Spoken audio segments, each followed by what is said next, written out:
तो दोस्तों लूसेंट की इस सीरीज़ में आपका बहुत बहुत स्वागत है।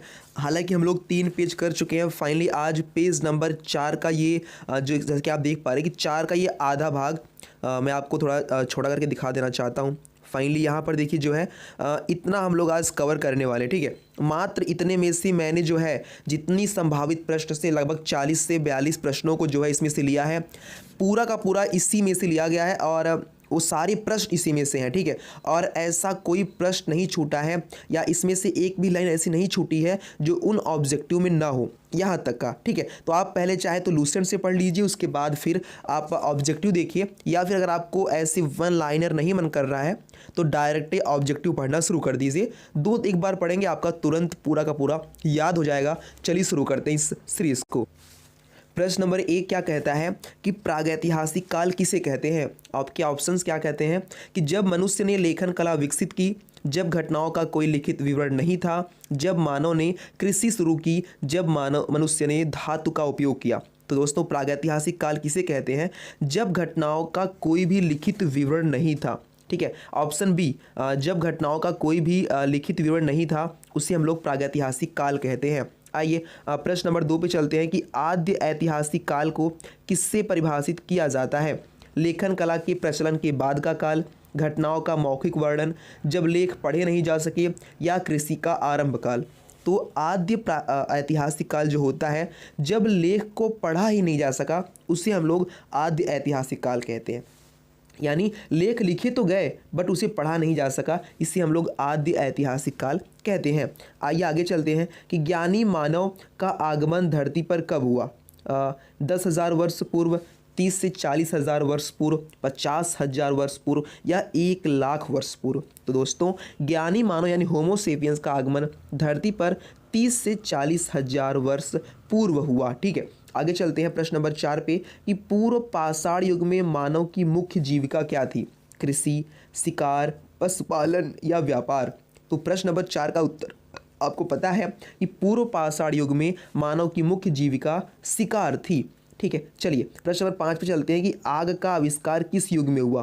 पूर्व पाषाण काल, नव पाषाण काल, ताम्र पाषाण काल, या फिर मध्य पाषाण काल। तो दोस्तों आप सभी को पता है कि आग का जो आविष्कार हुआ था वो आपका पूर्व पाषाण काल में हुआ था। पचवा का जो ए है वो बिल्कुल यहाँ पे करेक्ट हो जाता है दोस्तों। आगे चलते हैं कि पहिए का आविष्कार किस युग में हुआ था।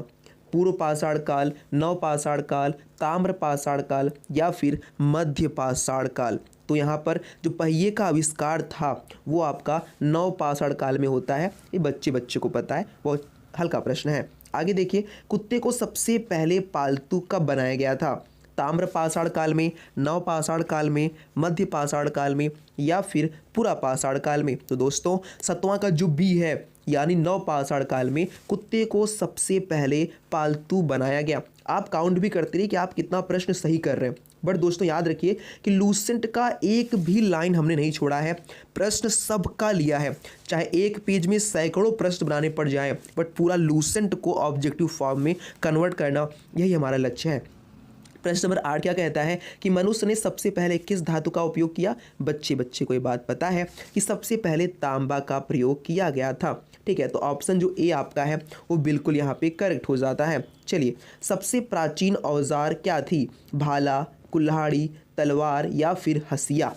जो सबसे प्राचीन औजार थी वो आपकी ऑप्शन बी जो कुल्हाड़ी है, ये कुल्हाड़ी सबसे प्राचीन औजार थी, ठीक है। आगे देखिए कि कुल्हाड़ी का प्राप्ति स्थल कौन सा है। कोल्डिहवा, मेहरगढ़, अतिरंपकम, भीमबेटका। तो दोस्तों आप सभी को पता है अतिरंपकम एक ऐसा स्थान है जहां से कुल्हाड़ी की प्राप्ति हुई। अतिरंपकम नाम बहुत अच्छा है। आगे देखिए कृषि का आविष्कार किस युग में हुआ।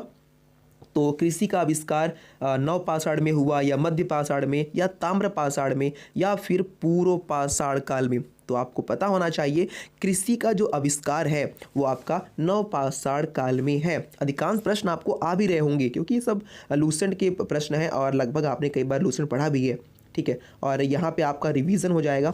आगे देखिए कि भारत का सबसे प्राचीन अन्न उत्पादक स्थल कौन सा है। भीमबेटका, मेहरगढ़, पल्लवरम, कोल्डिहवा। तो प्रश्न नंबर 12 का आपका जो मेहरगढ़ है option B is the right answer. Mehrgarh बिल्कुल करेक्ट हो जाता है। 12 का बी मेहरगढ़ ही जो है वो सबसे प्राचीन अन्न उत्पादक स्थल है। आगे देखिए, कृषि के लिए के लिए पहली फसल कौन सी थी भाई? चावल थी, जौ थी, गेहूं थी, बाजरा थी। तो ये भी आप बचपन से पढ़ते चले आ रहे हैं कि कृषि के लिए पहली फसल जो है, तो यहाँ पर ऑप्शन नंबर बी जो जौ है बिल्कुल करेक्ट हो जाता है। कृषि के लिए पहली फसल जो आपकी थी वो जौ थी, बट कहीं कहीं पे गेहूं को भी मान्यता दी जाती है क्योंकि ये दोनों के बीज जो है साथ में मिले थे। जौ और गेहूं के जो बीज थे साथ में मिले थे, और तो फिर लेकिन ऑफिशियल रूप से जौ को ही माना जाता है मेरे में। तो ठीक है, तो आगे चलते हैं। प्रश्न नंबर 14 क्या कहता है कि भारत में चावल के सबसे प्राचीनतम साक्ष्य कहाँ मिले हैं? कोल्डिहवा, पल्लवरम, भीमबेटका या फिर मेहरगढ़?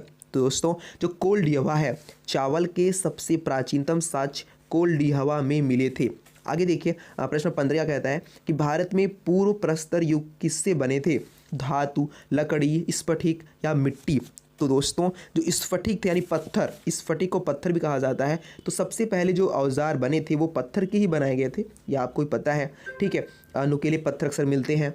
प्रश्न नंबर 16 क्या कहता है कि 1863 ईस्वी में भारत में पूरा पाषाण कालीन औजारों की खोज किसने की? C.L. Carlyle, Robert Bruce Foote, Risley या पिट्रोस्की? तो प्रश्न नंबर 16 का राइट आंसर जो रॉबर्ट ब्रूस फूट है, ये जो है इन्होंने खोज की थी 1863 में। Option B is the right answer. आगे देखिए, प्रश्न नंबर 17 क्या कहता है दोस्त कि प्रथम भारतीय पुरा पाषाण कलाकृति का प्राप्ति स्थल है? पल्लवरम, मेहरगढ़, कोल्डिहवा या फिर अतिरंपकम? प्रश्न नंबर 17 का जो ये पल्लवरम है, यानी प्रश्न आपका ऑप्शन नंबर ए पल्लवरम, यही प्रथम भारतीय पुरापाषाण कलाकृति है। तो 17 का जो ए है वो बिल्कुल करेक्ट हो जाता है। आगे देखिए कि मध्य पाषाण काल के विषय में जानकारी कब मिली? 1867, 1900, 1800, 1850? तो यहाँ पर आपको भी पता है कि 1867 जो मध्य पाषाण काल के विषय में जानकारी है वो 1867 ईस्वी में हुई। ठीक है, आगे देखिए जो है मध्य पाषाण काल में सबसे पहले क्या खोजा गया? लघु पाषाण औजार, धातु के औजार, कृषि के उपकरण या कुम्हार कला? तो दोस्तों 19 का राइट आंसर होता है लघु पाषाण औजार। मध्य पाषाण काल में सबसे पहले लघु पाषाण औजार खोजा गया। आगे देखिए कि भारत में मानव अस्थिपंजर निम्नलिखित किस काल में प्राप्त हुआ? नवपाषाण काल, मध्य पाषाण काल, ताम्र पाषाण काल, पूर्व पाषाण काल? तो 20 का यहाँ पे एकदम करेक्ट आंसर है मध्य पाषाण काल। ठीक है, भारत में जो मानव अस्थिपंजर है वो मध्य पाषाण काल में खोजा गया। 21वां प्रश्न क्या कहता है कि नवपाषाण कालीन सभ्यता का प्रारंभ कब हुआ? 4000 ईसा पूर्व, 2000 ईसा पूर्व, 5000 ईसा पूर्व या 3000 ईसा पूर्व? तो यहाँ पर देखिए जो 4000 ईसा पूर्व है, नवपाषाण कालीन सभ्यता तब पूरा हुआ, यानी शुरू हुआ, प्रारंभ हुआ 4000 ईसा पूर्व। 21 का जो चौथा है वो बिल्कुल कन्फर्म है, 21 का ए। ठीक है, 22 में क्या कहा गया कि भारत का सबसे प्राचीन नगर कौन सा है? हड़प्पा, मोहनजोदड़ो या पल्लवरम? तो दोस्तों ये आपको प्रश्न पता है, मोहनजोदड़ो जो 22 का बी है, मोहनजोदड़ो ये भारत का सबसे प्राचीन नगर है। ठीक है, चलिए आगे चलते हैं कि प्रश्न नंबर 23 का कहता है कि मोहनजोदड़ो का क्या अर्थ है? मृतकों का टीला, शिकार स्थल, कृषि स्थल या व्यापार केंद्र? तो यहाँ पर जो मृतकों का टीला है ये मोहनजोदड़ो का अर्थ है क्या? मृतकों का टीला। Option A is the right answer. Assam का श्वेत भ्रू गिबन क्या है? एक मानव, मानवाभकपि, एक औजार या प्राचीन स्थल? तो आपको पता होना चाहिए कि असम का जो श्वेत भ्रू गिबन है ये मानवाभकपि है। क्या है? मानवाभकपि। तो ऑप्शन बी यहाँ पे बिल्कुल करेक्ट हो जाता है। आइए प्रश्न नंबर 25 पे आपको लेके चलते हैं कि जोरवे संस्कृति का संबंध किस स्थान से है? पल्लवरम, भीमबेटका, इनाम गांव, मेहरगढ़? तो 25 का राइट आंसर यहाँ पर इनाम गांव हो जाता है, सी इज़ द राइट आंसर। आगे देखिए प्रश्न नंबर 26 क्या कहता है कि भारत में शिवालिक की पहाड़ियों से क्या प्रमाण मिला है? कृषि के उपकरण, जीवाश्म, मानव अस्थिपंजर, औजार? तो प्रश्न नंबर 26 का यहाँ पर राइट आंसर जीवाश्म हो जाता है। जो भारत में शिवालिक की पहाड़ियाँ हैं वहाँ से जीवाश्म मिले हैं मेरे भाई। ठीक है, आगे देखिए भीमबेटका गुफाएं किसके लिए प्रसिद्ध हैं? शैलचित्र, औजार, खेती या धातु?